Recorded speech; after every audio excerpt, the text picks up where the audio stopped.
Now it's David Rahman from Minnesota. So he's going to present in a different fashion. I hope you appreciate it. Muito obrigado. Thank you very much for inviting me, and thank you for coming to my talk. So, since Roland asked for a song and dance, I'll do a little song and dance. Let's think about this game.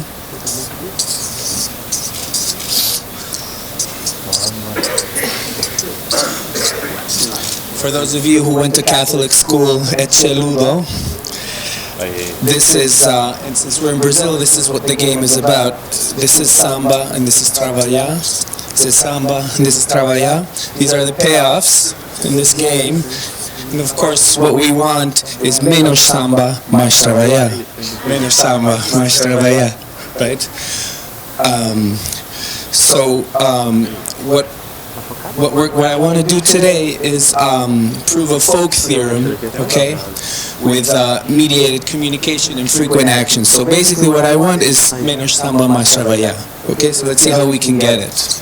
Okay, so everybody has a common discount factor, delta, okay? And R is the rate of interest, the discount rate, and delta T is the time between interactions, okay? So now, what I'm going to do is I'm going to make this environment as difficult as possible for me. So I'm gonna, in the paper I show that in games with private monitoring, what I'm gonna do is even easier. So I'm gonna make it really hard for me. So we don't see the behavior of players, we only see some public signal, okay, which is even harder for me, okay, as I argue, okay. Okay, and let's say that, so this is the flow of payoffs, and this is the drift of some Brownian motion that generates these payoffs. So the way I'm going to do it is I'm going to say, I've got some set omega, which is plus or minus 1. Okay, well, so everybody sees a binary signal, all right? So here, you know, everybody sees a binary signal, either plus 1 or minus 1. Okay, every period, the probability that the signal is plus 1 is pk, where k is the number of cooperators. And this probability is 1/2 times 1 plus xk times the square root of delta t. Okay?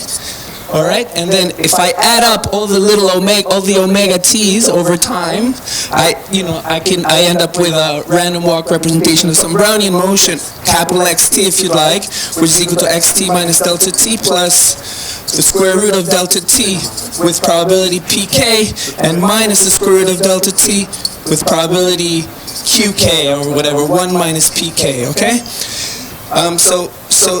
So as delta t goes to 0, this random walk representation converges to a Brownian motion whose law is dxt is equal to this drift x of at dt plus Wiener process. All right. So this is the stochastic setup. So we don't see what people actually did. So all right. So everything converges to Brownian motion now.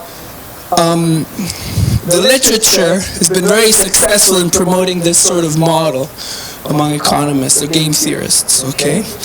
A lot of success with big punchlines. For example, Sannikov and Skripich argued that collusion is impossible in a setting like this. Instead of the prisoner's dilemma, we have a Corno oligopoly as a stage game. In the prisoner's dilemma, basically, what they argued is you can't get above the line, okay?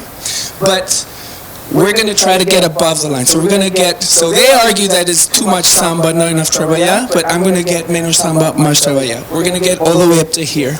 And I'm going to show you how. And basically the problem is this.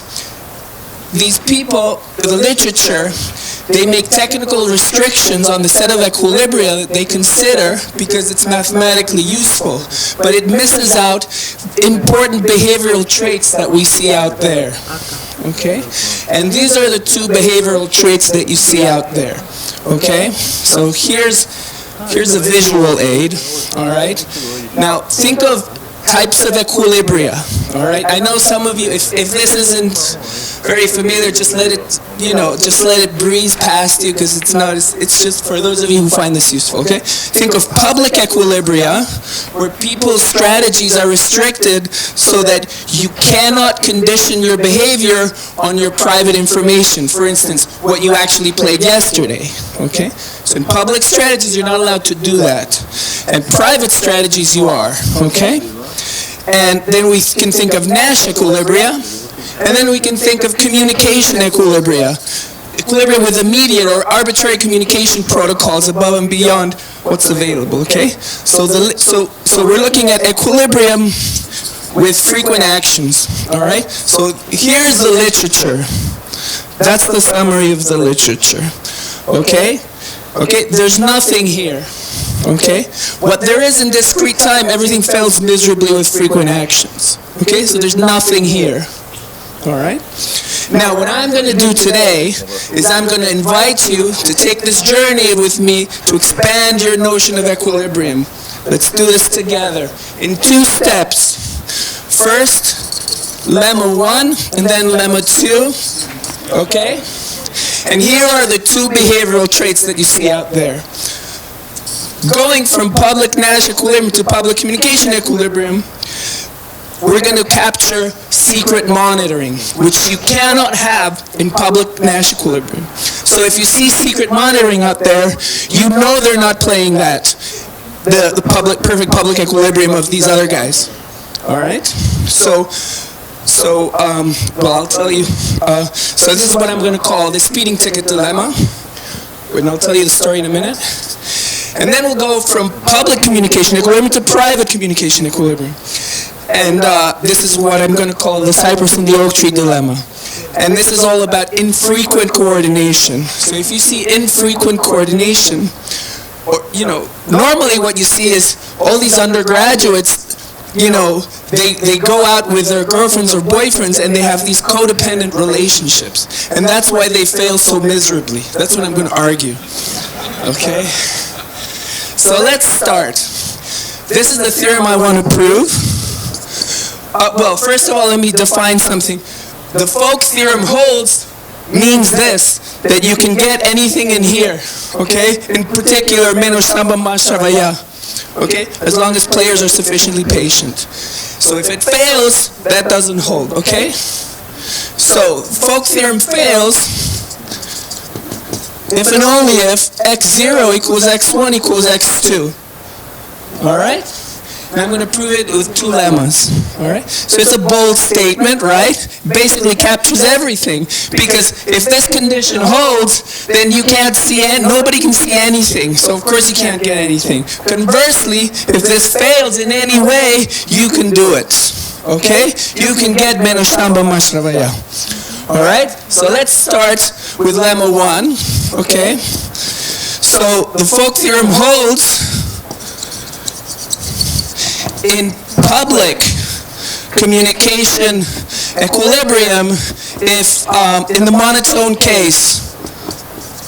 Okay? If x is monotone, I can get this in public communication equilibrium, which means that a mediator, some disinterested third party, makes recommendations, secret recommendations to players. Then everybody does whatever they want. Then the public signal realizes, and then the mediator publicly announces what was recommended to everybody, and then we take the recursive step. All right? So here's how we do it. Okay? So, but now in public Nash equilibrium, you're only allowed to have your continuation payoffs depend on the public signal. But now we're going to allow them to depend on what was recommended. As follows. So what we'll do, it's very easy. Let me just do a little Jackson Pollock for a moment, and then I'll say it in English. Okay, so this is what was recommended. And this is the public signal that was observed, okay? And this is what happens to continuation payoffs, okay?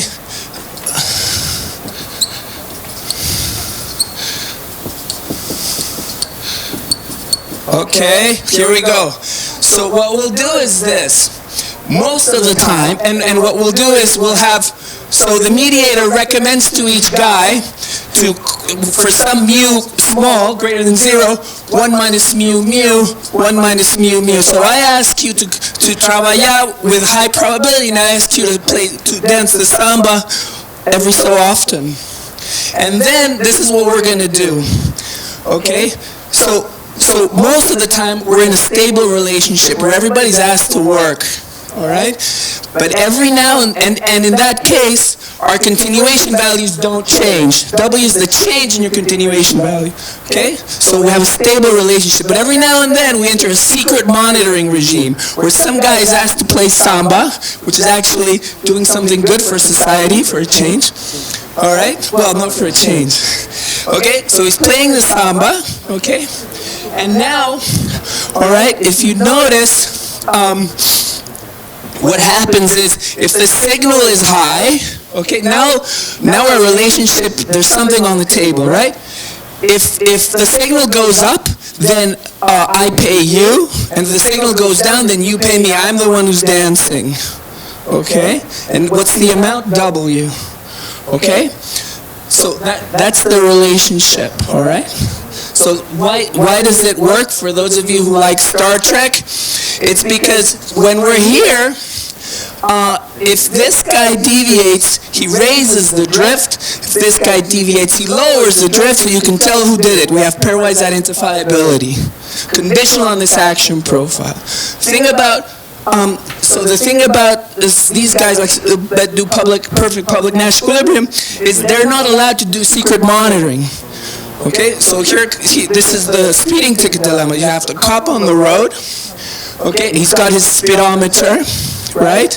And so, if, in some states, the cop is not allowed to hide behind the bushes. So therefore, if you see the cop, you go slow. If you don't see the cop, you go fast, right? So if you want people to go slow, you have to have a cop there all the time. But if you allow for secret monitoring, you could actually have the cop doing something useful most of the time instead of playing with his gun, right? So this is exactly the gain from having secret monitoring. You save yourself the cost of monitoring. Okay, so let's see how this works in Greek. Okay, so let's show that this works. All right. Suppose you were asked to trabalhar. Okay. So today you get 1 minus 2 mu. Okay, from the payoffs. Okay, if you do what you're supposed to do, and then tomorrow.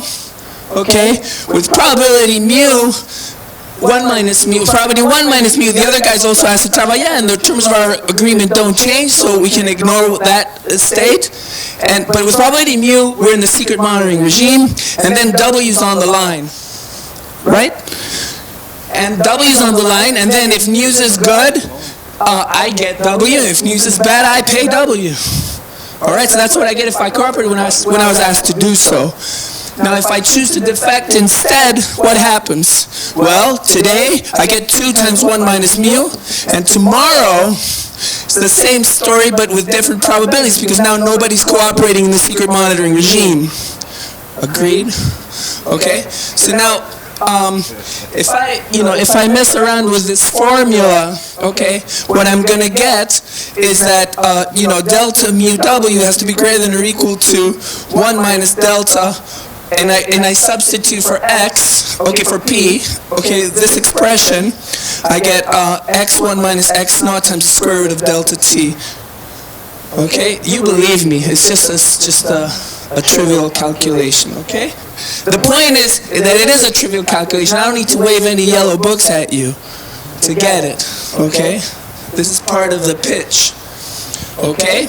So now, so we're looking at frequent action. So as delta t goes to 0, okay, 1 minus delta over delta is like linear in R and linear in delta t. So we get that W must be greater than or equal to R times the square root of delta t times mu times x1 minus x naught, okay?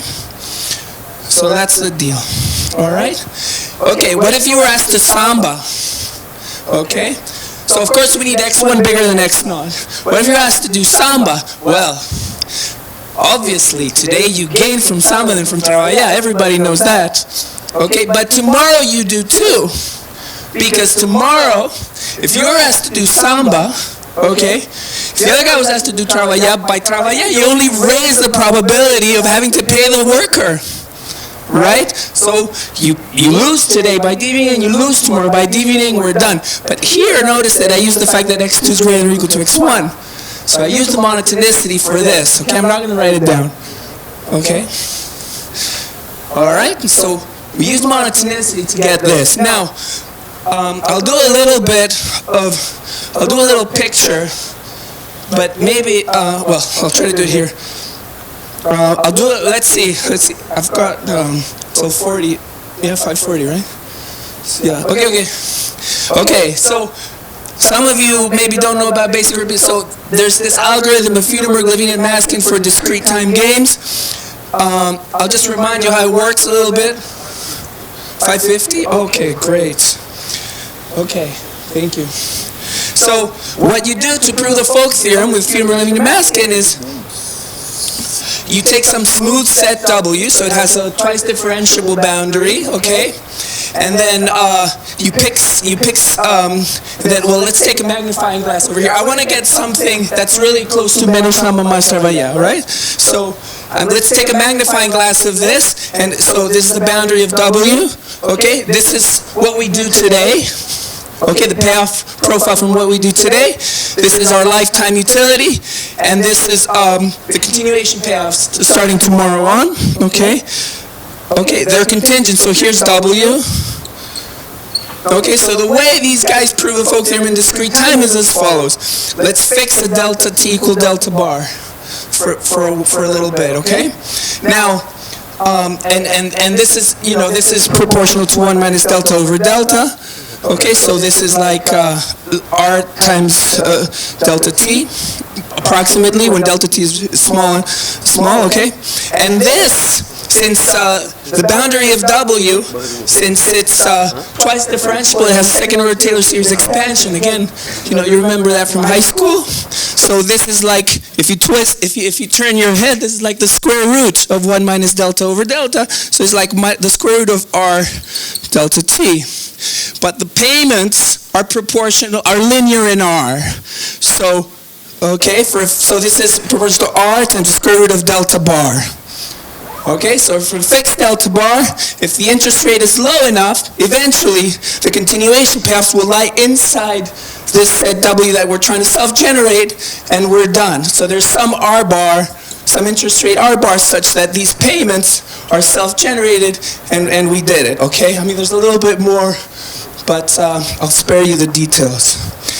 Okay, so now we proved the Folk theorem in discrete time. So how do we need one more step for the Folk theorem for lemma 1, because it's frequent action, so we have to send delta t to 0 first. So what do we do? Let's do this. So let's say that W bar is equal to the W of delta, is the W that makes this constraint bind for a fixed length of time delta bar. Okay? And now for even more frequent actions, for any delta t less than delta bar, we're going to say that W of delta t equals W par times the square root of delta t over delta bar. Okay, this is just a number, okay? And what does this look like? Well, it goes through this point, and it fits like a glove. So we proved the Folk theorem with frequent actions. Okay? So therefore, we managed to reconcile the speeding ticket dilemma. Okay? But so the intuition is, of course, that, you can tell who did it after a deviation. There's some way of figuring this out. But what if you can't? What if you don't have monotonicity? For example, this is 1001. Then you can't do it, right? So this guy raises the drift, this guy raises the drift, this guy lowers the drift, this guy lowers the drift, this guy raises the drift, this guy raises the drift. No matter what anybody does, you can't tell who did it after a deviation. So you have to punish everybody. But the punishment is proportional to the square root of delta t. And any gain that you may have is only proportional to delta t from here. So at some point, the cost is going to become exorbitant. Okay, because you have to punish everybody, and you're just it's not feasible to sustain cooperation. This is the idea of value burning, of Sannikov and Skripich, okay? So here's where the cypress and the oak tree dilemma comes in. So, la sugra is the mother-in-law, is that right? Sogra? Soga? Oh, in Spanish, soga is... So my mother-in-law is from California, and she often likes to tell a story that in the 70s, whenever anybody got married, they'd cite a passage from Khalil Gibran, the prophet. And you know, the poem is like a warning for couples, newlywed couples. It says, let there be spaces in your togetherness, you know. The columns of the building have to be separate, because if the columns are together, then the ceiling is going to fall. And if the cypress and the oak tree grow too close to each other, they'll grow under each other's shadow. They won't grow as much. All right? So we should build spaces in our togetherness. This is going to be the next trick, okay? This is the cypress and the oak tree dilemma. I'm here till Tuesday. Don't drink and drive. So this is how we're going to do it. And here's another issue that I have with perfect public equilibrium, or the spirit of it, particularly in the case of frequent actions, which is that public equilibrium, you know, I would argue, at least broadly, maybe not specifically, that it's about synchronizing your watches with other people. It's about coordinating your histories so that your histories don't diverge. Okay? But we're expected to synchronize our watches every nanosecond of every day. To me, that seems particularly problematic in games of frequent actions. Why don't we do this instead? Let us build spaces in our togetherness. Instead of synchronizing our watches every nanosecond of every day, let's just meet every Monday morning. Let's just do it once a week. We'll meet at 9:30 in the morning. Someone makes sure that the coffee's hot and the fruit is cut, and that's all we have to do. In fact, it's better. So what we'll do is, as we send delta t to 0, we'll pick a fixed length of calendar time, let's say a week, C, and the period of this block grows as delta t goes to 0 to keep the length of calendar time fixed. Okay? So what we're going to do is this. Now, so let me show you, let me do lemma 2 now. Okay, let's see. So here's lemma 2. Now the Folk theorem still holds if x2 minus x1 is different from x1 minus x0. Now, the previous lemma, if I switch the rows of up and down, the result still holds with the inequalities reversed, doesn't matter, right? So, okay, so if I prove this, then I'm done. Because the only time when this fails is when these two are equal. All right? But then that's a monotone case. Except when, of course, they're also equal to 0. And so, but that I'm forgiven for. Okay? So this is the end. Agreed? All right. So this is how we're going to do it. So without loss, let's say this is bigger. This is how we're going to do it. So, you know, since I'm giving a talk on Brownian motions, I have the,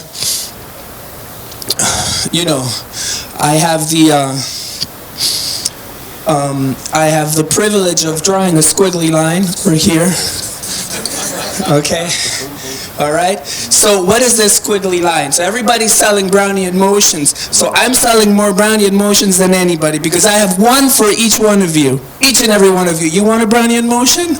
Here, you have one. You too, and you too. Everybody has a Brownian motion, okay? So let's say that you're Mr. I or Mrs. I or whatever. So the mediator is going to construct a secret Brownian motion for every player. It's going to be their score. So you have your score, and you have your day of reckoning too, of course, or redemption since we're in Brazil. So at period 0, your score is at 0. Okay? And then in period t, your score goes up a tick with some probability, and it goes down a tick with some probability. Okay? So I'm going to say 1 minus ci of at omega t and ci of at omega t. So what the mediator is doing is creating a Brownian motion for everybody, okay? So your score goes down a tick with this probability, okay? And I'll tell you what that is explicitly. This probability depends on the profile of recommendations to the players that period and whether the signal went up or down that period, okay? And it's given by this, if I can do it. So here's Ci of A omega is equal to 1/2 for every A omega except in the following two cases. So Ci of Ti T minus I plus 1, so this is trabalhar, right? So if everybody was asked to trabalhar and output goes up that period, then your failure probability is 1/2 times 1 minus mu over 1 minus mu, P1 over P2. And Ci of Ti S minus I plus 1 equals 1. I'll explain what this means, okay? So this is a little less than 1/2, and this is more than 1/2, okay? So here's the duality argument. The reason why I picked these probabilities is for the following reason. The first reason is that in equilibrium, now your score has no drift. So you can never say that you're out of the woods. You're never out of the woods yet. All right? And second part is that if you ever deviate, you're only going to lower the drift of your score. All right, so let's see let me prove that now. And yes. And again, well, let's see. So I need I can't talk and erase at the same time. All right. Okay, so again, all we have to do is use Bayes' rule. Okay, I'm not going to wave any yellow books at you. This is stochastic calculus for the people by the people. Okay? So let's do it. Let me call this event that your score goes down by a tick, let's call it FT. Okay? That you failed in period T. Okay? So what's the probability that you fail in period T if you were asked to trabalhar and you did trabalhar and output was high? Alright? So what is that? Well, with probability 1 minus mu, the other guy was asked to work, and then with probability P2, mu is good, and then with probability 1/2 1 minus mu over 1 minus mu, P1 over P2, you fail, okay? And then with probability mu, the other guy was asked to samba, and so then with probability P1, mu is good, and then with probability 1, you fail. And then you divide by the conditional probability of plus 1, which is 1 minus mu P2 plus mu P1. All right? Now, if you squint, I'm not going to do it for you, but if you squint, it's very easy to see that this is equal to 1/2. That's why I picked it. Do you see? The things cancel out. Okay? Anybody can do this. The people can do this. Okay? Okay, so in equilibrium, your score has no drift. I exhausted. It went to sleep. All right, thank you. So, all right, so what about, so now I want to argue that by deviating, you only lower the drift. So what's the failure probability if you were asked to trabalhar, but you decided to dance instead, and output is high? Okay?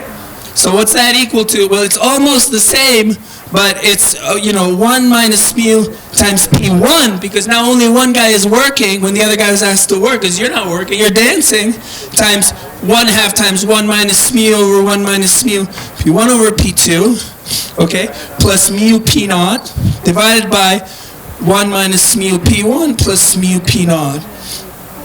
Alrighty? Now this is a little bit messier. Let's see if I go, I don't know where to go. Okay, so let's go here, let's see. So now if I just mess around with this a little bit, I'm going to get that this is equal to 1/2 times 1 plus mu times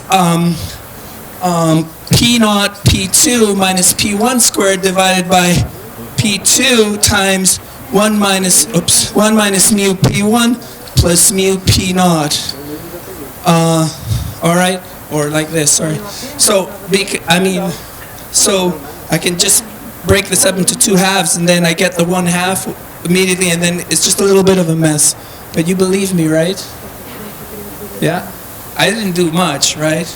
Okay, now as delta t goes, now we're going to send delta t to 0, okay? So when delta t is really, really, really small, this is approximately, there's stuff, this is about a half, this is about a half, okay? Now this got some things that are linear in delta t, so just forget that, okay? So this is approximately 1/2 times 1 plus mu times x naught plus x2 minus 2x1 times square root of delta t. Okay, and then this is easy. Again, this, high school kid can do this, all right? So this is the failure drift, the maximal failure drift from a deviation. Okay, so I'm going to call this z star star because there is a z star that's coming. Okay? This is the maximal failure drift. All right, but now when you're contemplating a deviation, I know I haven't told you everything, but hopefully by the time we get to the end, all the pieces will add up, I hope. At least that's the promise. So when you're thinking about deviating, and you're thinking about the secret score that you don't know anything about, you don't know what output is going to be that period. So what is going to be, so what you're thinking about is what's the probability that I fail, given that I was asked to work and I decided to samba instead. Right? So, it's easy to do this. It's the same calculation, okay? But the point is that it's going to be approximately 1/2 times 1 plus 1/2 times mu x naught plus x2 minus 2x1, okay? So the square root of delta t. Okay, so this, it's a half of this. So this is going to be z star because it has half as many stars. Okay? All right. Okay. All right, I'll do it again. So, of course, now you see where this is coming from, yeah? Because if this condition fails, this collapses. I can't have a drift. I can't have a score that is at the same time secret from you, okay, and reflecting of your behavior okay? Because, so what I'm doing is, you don't know what I recommended to the other guy, okay? But what I recommended to the other guy has nothing to do with you, whether or not you shirked, okay? All right? Now, you see the public signal, and I'm trying to make it secret from you. Okay, but I can't unless I do the following. Unless I make it that you need 2 keys to open a lock. You only have 1 key, which is the output. Okay, but now I make it that you need 2 keys, like in cryptography, and you can't open this lock because you don't know the other guy's recommendation. All right. Maybe I didn't explain clearly why. I have some time, so let's see why. So, in the public world, in the public strategies world, after a bad outcome, you have to punish. And that becomes too expensive because the cost is of order root delta t and the benefit is only of order delta t. But wouldn't it be nice if you didn't punish all the time? If you only punished half of the periods, for example. But if you knew which periods those were going to be, those would be the periods where you would deviate. So as the mediator, or as the guy who does, as the dynamic mechanism designer, what I want is to keep those periods where I forgive you secret from you. Okay? The trouble is that you see the output. I'm not allowed to change the exogenous information structure. But what I'm allowed to do, or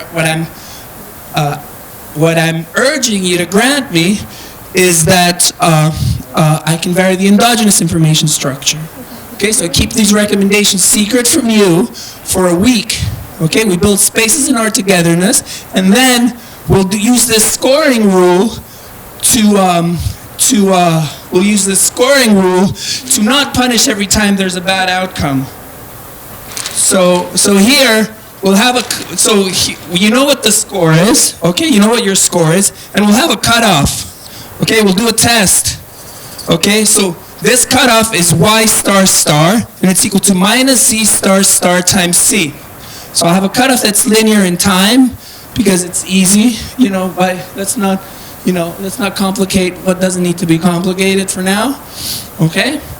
And then, if you pass the test, if your score is above this cutoff, then you will be forgiven, and your continuation value in the game will not be affected. But if you fail this test, then you'll have to pay some amount W of continuation value. So let's see how big this W must be. All right? So what we'll do first is I'm going to try to discard. So here's my block, okay, of length C.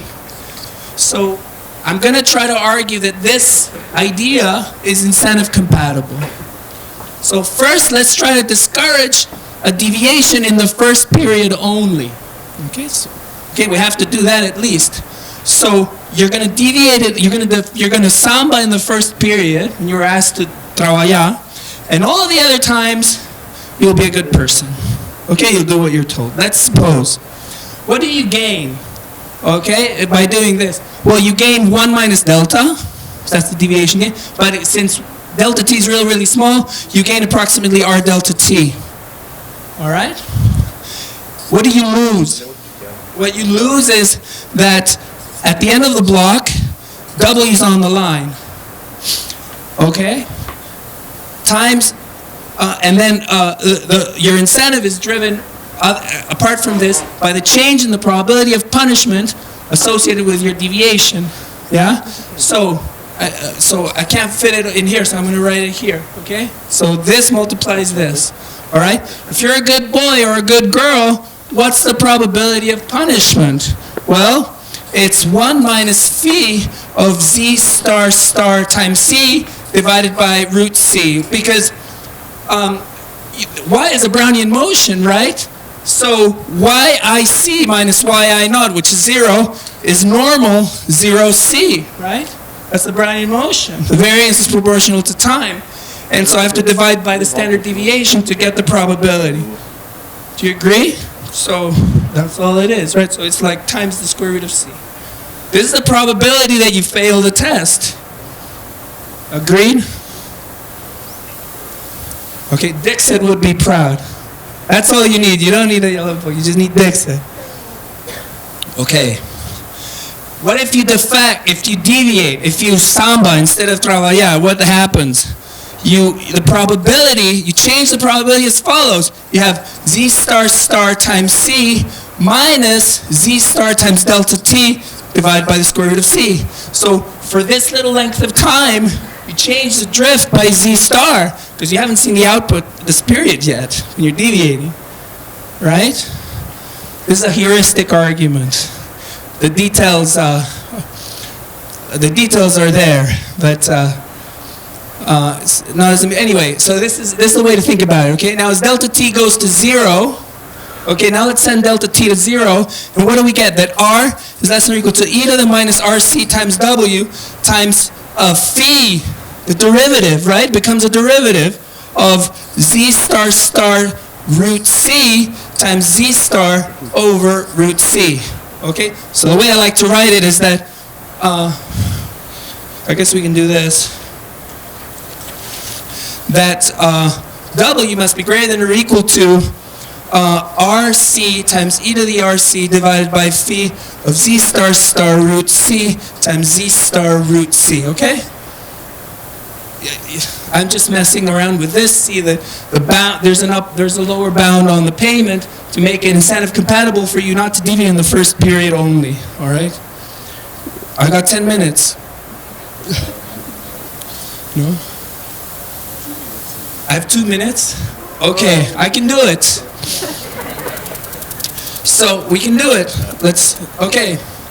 So now let's do this. No matter what you did, and you'll see why I picked this cutoff now, no matter what you did, I'm going to discourage a deviation in the very last period. All right? In the very last period. This is how we're going to do it.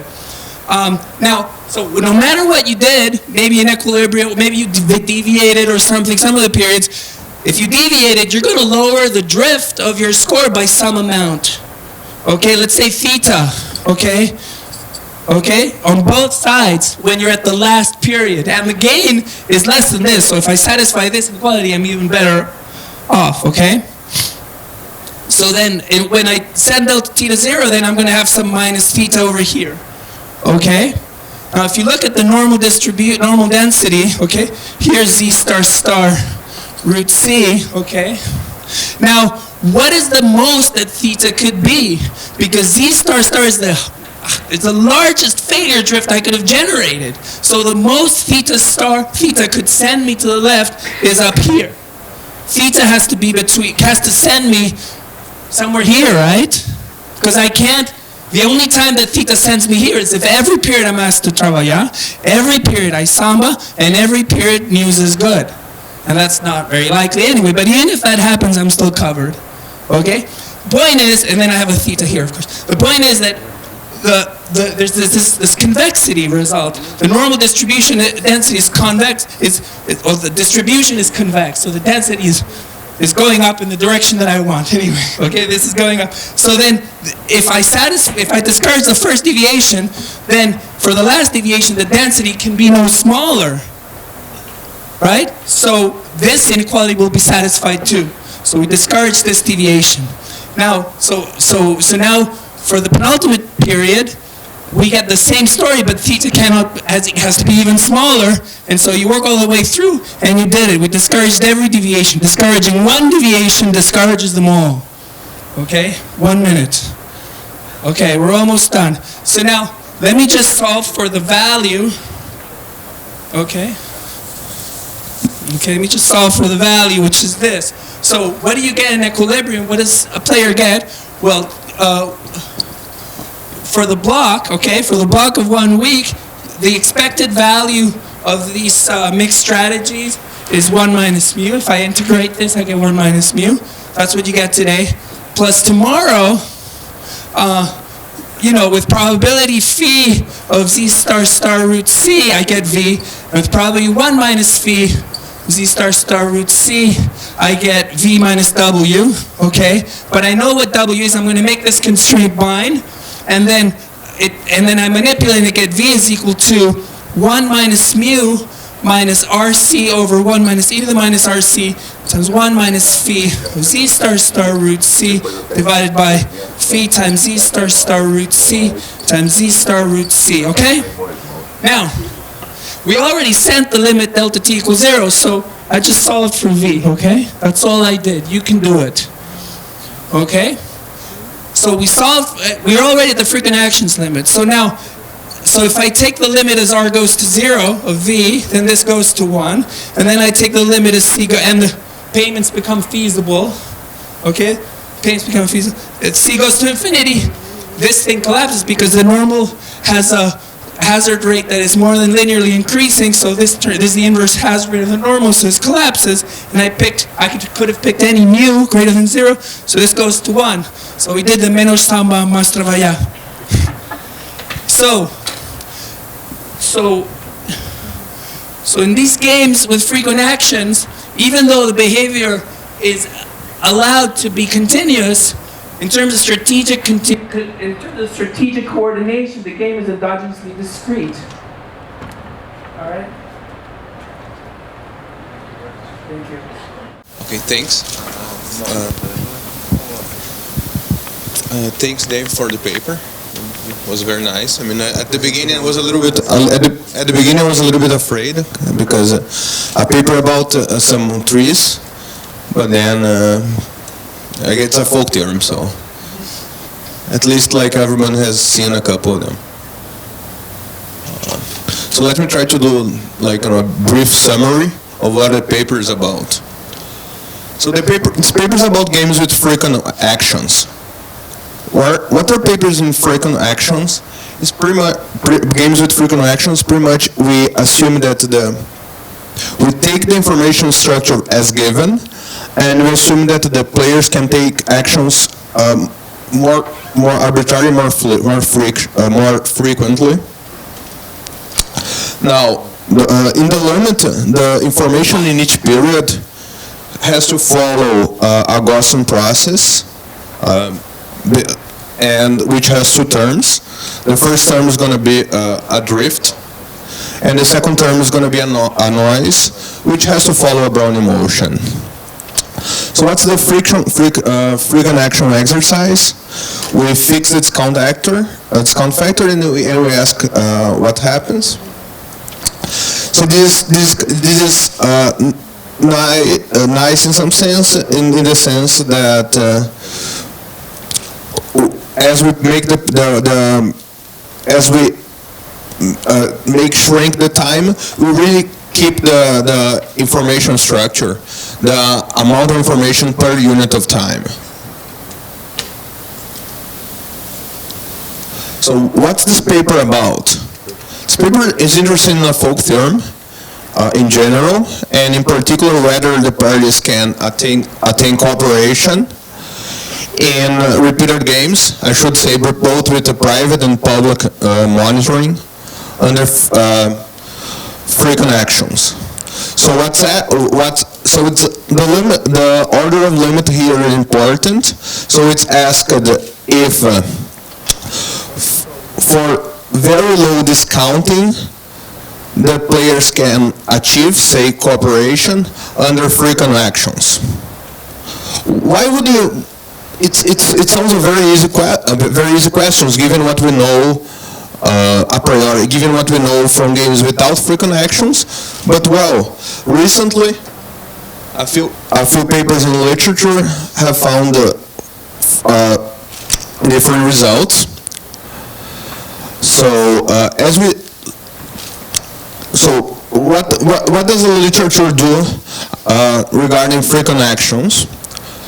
The literature most of the time focus on perfect public equilibrium. What is perfect public equilibrium? In the end of every period, we clear all we don't take private information to the future. So we clear all the relevant private information. Means formally the strategy can depend only on public histories, right? What's the difficulty with frequent actions, people, and in particular with perfect public equilibrium? As we know from Sannikov and Strausz, under frequent actions, the signal to noise ratio, as time goes to zero between every two periods, converges to zero. That makes very difficult to sustain cooperation by burning money, and as a result, all incentives must be provided by transferring values, which actions are enforceable on hyperplanes. It's just that we cannot intuitively give incentives by being punished by burning money or by decreasing our values together. If, say, there is some evidence that I've cheated, but what we have to do is when we have to give more future continuation payoff for me, I have to decrease your future continuation payoff. Okay, and shown by Sannikov and Strausz, a folk theorem in the spirit of Feudermeyer-Mask-Levin obtains, provided that the noise structure allows to identify deviations in a perfect public equilibrium. Okay, very nice. However, quite often, and especially in games with private monitoring, which perfect equilibrium doesn't make a lot of sense. What if it's not easy to identify deviations and hence we do not have a perfect public equilibrium folk theorem? This is usually the case in games in private monitoring games, and sometimes the case in games with public monitoring. Now, what did the literature in frequent actions repeated games has done? Well, quite often it's possible to identify deviations through private strategies. So we have example of Kandori and Obara, a very famous paper, and in 4 games in public monitoring, in which you can achieve high payoffs, though you can achieve very little with using public strategies. And we have a lot of efficient examples with private monitoring games, all using private strategies, of course. Now,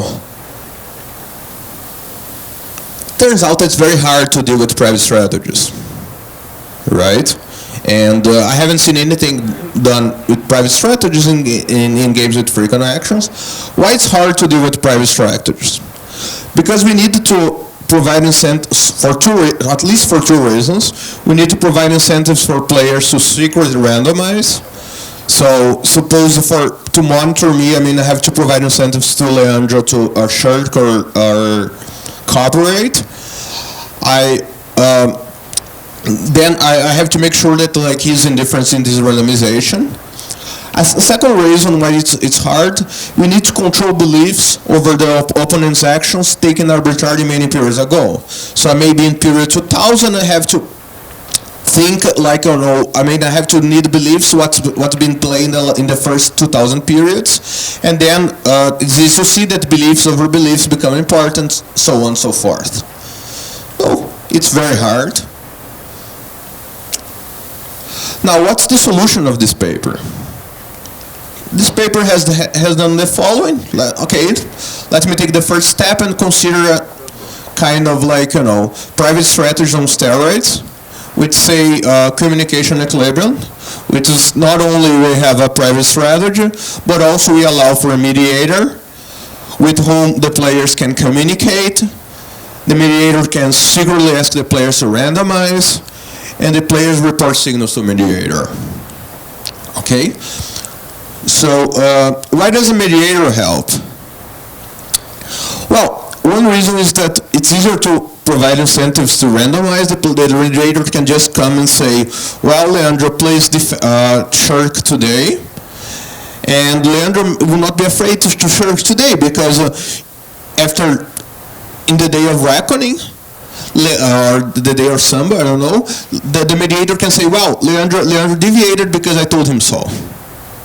Okay? A second reason is that the mediator is able to control information. So it's mediator and communication in general makes easier. We don't have to deal with very high regressive beliefs.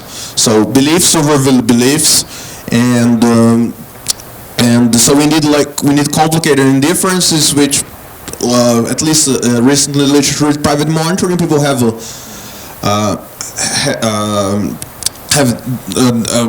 gone a lot to deal with it. The mediator can also induce correlated action profiles, which is something that you can't in general without a mediator. And let me just go over about his construction, just to you saw in detail, so I will just highlight some, kind of make a summary of everything that we've seen. So 3 slides. So David considers games with public and private monitoring. So as the literature in repeated games with private monitoring say, or the game is divided into reveal phases. The mediator secretly ranks ideal recommendations in every period, and he uses these ideal recommendations and the signal to secretly attribute a score to each player.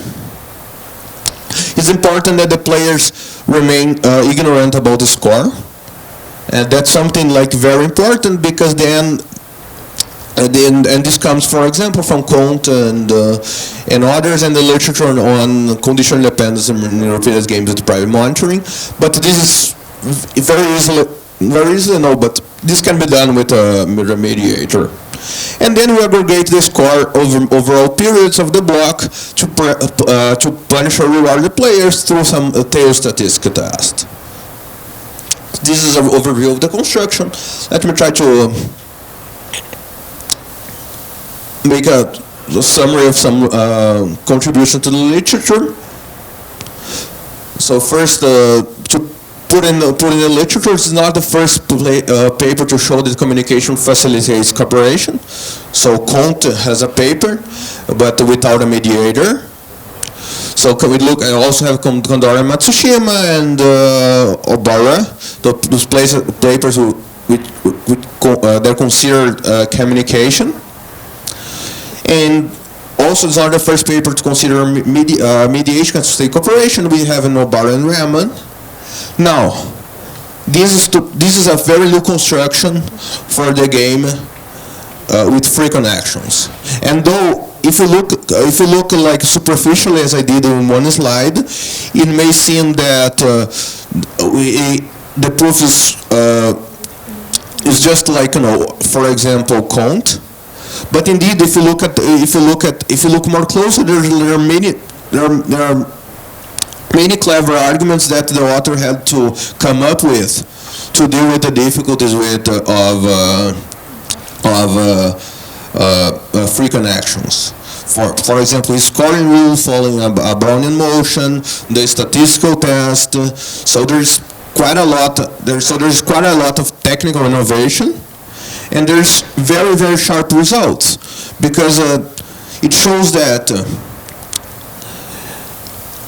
under frequent actions, if the parties can have access to a mediator, or like a very rich communication protocol, then it's possible to sustain very good to sustain cooperation. So another way to put it is,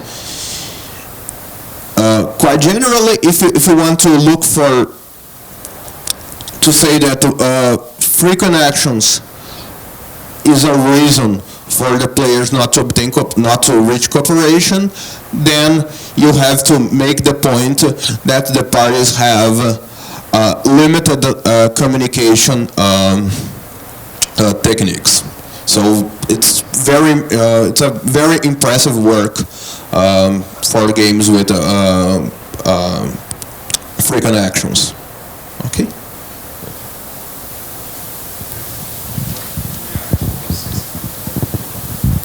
Much for your comments and for your attention. There's a lot of. You're right that I'm not the first to look at communication, but but in terms of frequent actions, it's true that the construction is very different from people with infrequent actions, because they think in terms of a law of large numbers and not in terms of a central limit theorem, I guess. But thank you very much. Yeah. So there is time just for a quick question, if there is one. Roland. Okay, so I think you heard my question. So if there are 5 players, or I don't know, sometimes 4, sometimes 3, but I think 5, we can dispense with a mediator. So would that work in your context as well? Well, I conjecture that yes, but I haven't gone through the details. But I think that would be a very interesting thing to work to do, or to see also explicitly how this would happen. Now, it depends on. It depends also on the communication structure that you have, I think so. But I think in principle, yes, but I don't know for sure. But that would be. So I decide. So I think some people think that the mediator is a real person, but he's just a personification of the revelation principle. And having such a result would certainly vindicate that, but I haven't gone through the details yet. What I do have is that, there's a simple way. There's a way to get rid of the mediator if you must. The mediator makes life easier, but to some extent, what you can do is if people could, when you play pool in the U.S., billiards, you have to call it before you play it. Otherwise, it's not polite. And so, if you can do that in the game, write down beforehand what you're going to play, and then in some envelope, and put it in an envelope, and then open it afterwards at the end of the block, then often you can do just as well. But that's like a mediator with a limp, right? More than anything else. But anyway, but yeah, I mean that would be interesting to develop.